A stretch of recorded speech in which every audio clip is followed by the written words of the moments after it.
మనమైతే ప్రస్తుతానికి పాలకొండ నియోజకవర్గంలోని ఇక్కడ ఈ కాన్స్టిట్యున్సీలో తిరుగుతున్నాం. ముఖ్యంగా ఇక్కడ జనసేన పార్టీ తరఫున బరిలో ఉన్నటువంటి నిమ్మక జయకృష్ణ గారు ఉన్నారు.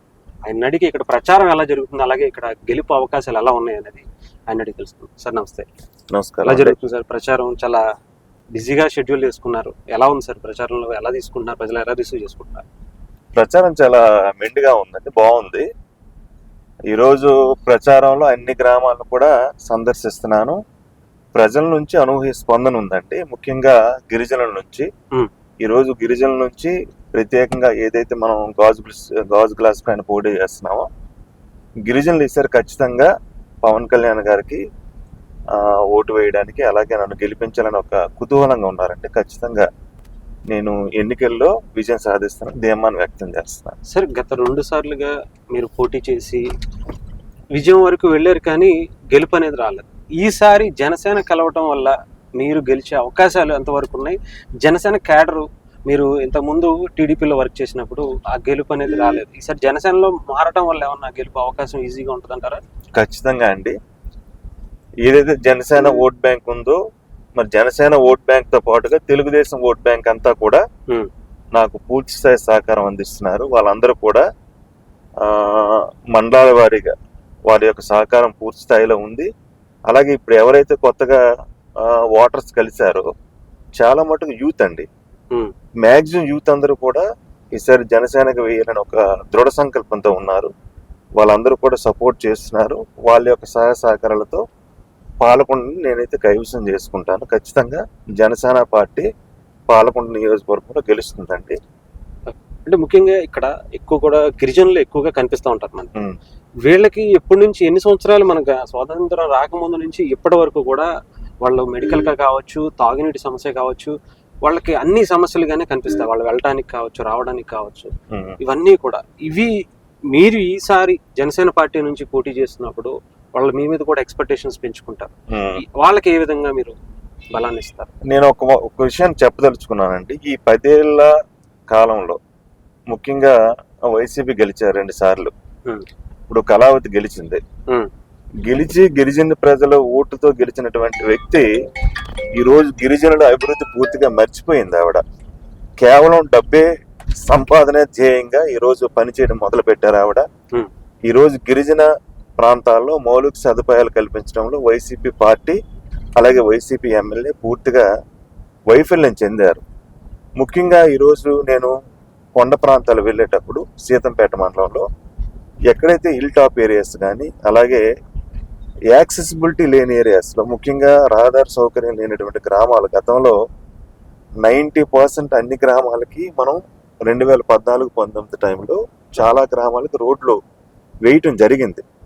కానీ ఈ 2019 తర్వాత వైసీపీ అధికారంలోకి వచ్చిన తర్వాత ఎస్పెషల్లీ ట్రైబల్ ఏరియాస్లో కనీసం రోడ్స్ కానీ, అలాగే సమ్మర్ వస్తే ప్రధానంగా మంచినీటి సమస్య ఎక్కువగా ఉందండి గిరిజన ప్రాంతాల్లో. మంచినీటి సమస్య సంబంధించి ఇప్పటి వరకు ఒక మంచినీటి పథకాలు కానీ, ఒక పర్మనెంట్ స్ట్రక్చర్స్ ఏవి కూడా, అంటే మౌలిక సదుపాయాలు ఏవి కూడా ఏర్పాటు చేయడంలో ఇక్కడ స్థానికంగా శాసనసభ్యురాలు కళావతి పూర్తిగా వైఫల్యం చెందారు. ఈరోజు ఆమె ఏం చేస్తున్నారు, 2019 నుంచి చాలా గ్రామాలకి శంకుస్థాపనలు చేస్తున్నారు. రోడ్లు వేస్తున్నామని శంకుస్థాపన పరిమితం అయ్యారు తప్పించి ఎక్కడా కూడా తారు రోడ్లు కానీ, అలాగే సీసీ రోడ్లు కానీ, అలాగే వరద గోడలు కానీ, ఇట్లాంటివి ఏవి కూడా ఇప్పటి వరకు గిరిజన ప్రాంతాల్లో పూర్తి అవ్వలేదు. నేను ఏం హామీ ఇస్తున్నానంటే, నేను గెలిచిన వెంటనే ఎస్పెషల్లీ సీతంపేట మండలం ట్రైబల్ ఏరియాస్కి మంచినీటి సదుపాయాన్ని కల్పిస్తాను. అలాగే ఎక్కడైతే పెండింగ్ సీసీ రోడ్స్ ఉన్నాయో ఈ పెండింగ్ సీసీ రోడ్స్ కూడా పూర్తి చేస్తాను. అలాగే రోడ్లు కూడా పూర్తి చేయడం జరుగుతుంది. ఇవన్నీ కూడా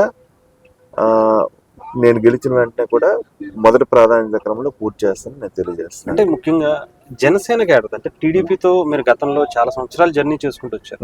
జనసేన క్యాడర్తో వర్క్ చేయటం ఎలా అనిపిస్తుంది? ముఖ్యంగా మిమ్మల్ని వాళ్ళు కలుపుకున్న విధానం ఎలా అనిపించింది?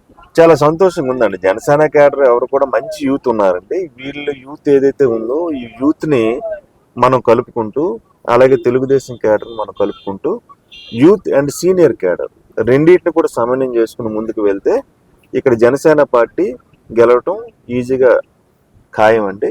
ఓకే.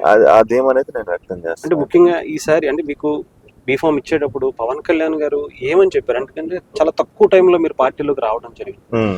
పవన్ కళ్యాణ్ గారి నుంచి మీరు ఏం తీసుకున్నారు? ఆయన ఏం చెప్పడం జరిగింది బీఫామ్స్ ఇది? పవన్ కళ్యాణ్ గారు చాలా సానుకూలంగా స్పందించారండి. నేను మీతో పాటు కలిసి నడుస్తానని చెప్పడం జరిగింది. ఖచ్చితంగా పవన్ కళ్యాణ్ గారితో ప్రయాణం చేస్తాను, ఆయన నాయకత్వంలో నడవడానికి నేను సిద్ధంగా ఉన్నాను కూడా చెప్పడం జరిగింది. పవన్ కళ్యాణ్ గారు పూర్తిస్థాయి హామీ ఇచ్చారంటే గిరిజన ప్రాంతాలకి అవసరమైతే కేంద్ర ప్రభుత్వం నుంచి కూడా నిధులు తీసుకురావడానికి ప్రయత్నం చేద్దాం, గిరిజన ప్రాంతాలన్నీ కూడా అభివృద్ధి చేస్తానని పవన్ కళ్యాణ్ గారు నాకు మాట ఇవ్వడం జరిగింది. పవన్ కళ్యాణ్ గారు ఈరోజు గిరిజనులు అంటే ఆయనకి అమితమైనటువంటి ప్రేమ అండి. ముఖ్యంగా ఆయనకి ఆ ప్రేమ వలనేమో ఈరోజు పవన్ కళ్యాణ్ గారు మరి ట్రైబల్ ఏరియాస్ పైన ఆయన ప్రత్యేకమైనటువంటి శ్రద్ధ, దీనివల్ల మరి ముఖ్యంగా ఇటు పరిస్థితుల్లో ట్రైబల్ సీట్ ఒకటి కావాలని కోరుకోవడం జరిగింది. అదేవిధంగా ఈరోజు పాలకొండని జనసేన కేటాయించారు. ఖచ్చితంగా ఏదైతే నా మీద నమ్మకాన్ని ఉంచారో పవన్ కళ్యాణ్ గారు, ఆ నమ్మకాన్ని వమ్ము చేయకుండా పాలకొండ నియోజకవర్గాన్ని ఖచ్చితంగా నేను గెలిపించుకోవడానికి ప్రయత్నం చేస్తున్నాను. ఖచ్చితంగా ఇది గెలుస్తామండి. దీన్ని పవన్ కళ్యాణ్ గారు గిఫ్ట్గా ఇస్తాను. ఇక్కడ సిట్టింగ్ ఎమ్మెల్యే గారు కూడా చాలా బలంగా చెప్తున్నారు ఈసారి గెలిచేది 100% మేమే. కొన్ని సర్వేలు కూడా వాళ్ళు చూపిస్తున్నారు ఈసారి మేము గెలవటానికి.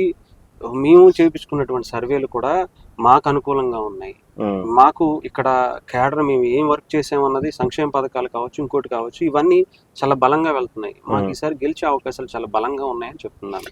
అంటే 2014లో మేము కూడా చెప్పామండి, చాలా హోరెత్తించాం. 2014 మేము గెలిచేస్తామని. కానీ అప్పుడు నేను గెలవలేకపోయానే. అదే విధంగా ఈ రోజు కళావతి గారు కూడా నేను గెలిచేస్తాను ధీమాగా ఉన్నారు ఆవిడ.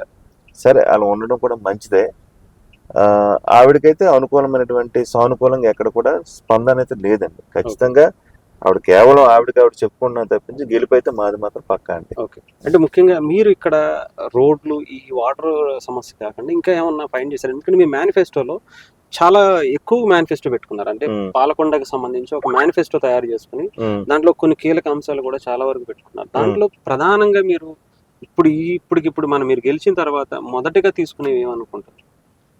మేనిఫెస్టో గిరిజనకు సంబంధించి ప్రధానంగా నేను కొన్ని మౌలిక సదుపాయాలు కల్పించాలండి. ఒకటి, నాకు ప్రాధాన్యత అంశంలో వైద్యం అండి. వైద్యం సంబంధించి ఈ రోజు ఇప్పటికీ కూడా డోలీలు మోతలు.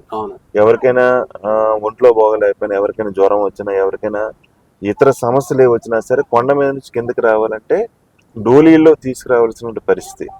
అటువంటి సమస్యని పరిష్కరించాలంటే మనం అక్కడ సరైనటువంటి రోడ్డు సదుపాయం కల్పించాలి. ప్రధానమైన అంశం ఏంటంటే రోడ్లు. రెండవది వైద్య సదుపాయం. ఆల్రెడీ ఇక్కడ సూపర్ స్పెషాలిటీ హాస్పిటల్ మంజూరు చేశారు, అది పూర్తి చేయడానికి కూడా నాకు ప్రధాన అజెండా అండి. అది కూడా పూర్తి చేయడానికి పూర్తి స్థాయిలో దాన్ని కూడా నా హామీలో భాగంగా ఇస్తున్నా అండి. అలాగే మూడవది, గిరిజన పిల్లలు చదువుకున్నటువంటి పిల్లలు ఉన్నారండి. ఈరోజు బయటికి వెళ్ళి ఏదైనా కోచింగ్ తీసుకోవాలన్నా సరే చాలా ఇబ్బందులు పడుతున్నారు గిరిజన పిల్లలు.